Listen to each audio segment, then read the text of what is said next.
شاكر هاي المبادرة الشبابية لتقديم الزي للمدارس بصفة عامة.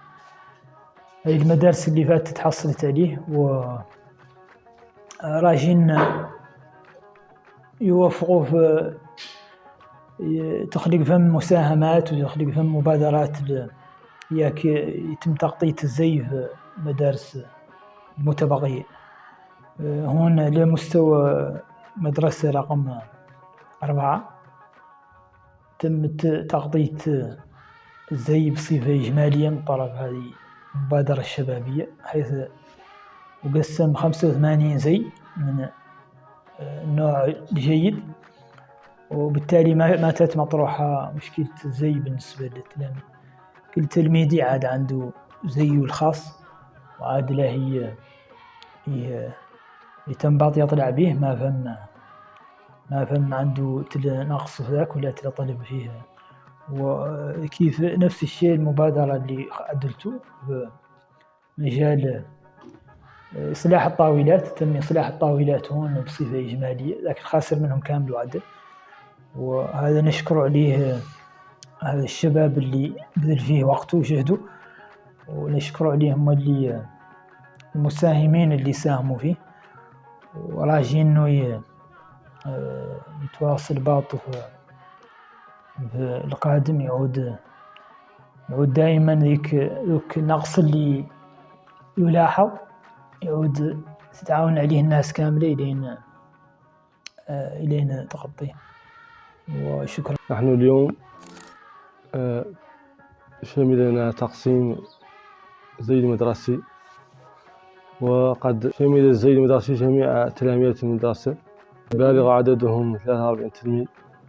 شكرا لأصحاب المبادرة، ونرجو لهم التوفيق في القادم. السلام عليكم ورحمة الله تعالى وبركاته. بسم الله الرحمن الرحيم، وأصلي وأسلم على مبعوث رحمة العالمين. نحن اليوم الحمد لله في مدينة شنقيطي شرفنا على تقسيم الزي المدرسي بالنسبة للمدرسة رقم 4 اللي هي الموجودة في مالي، وبالنسبة لمدرسة كمكمت. نشكر السلطات الإدارية والمحلية على تعاونها وعلى تسهيل الأمور، وكذلك مدراء المدارس. والحمد لله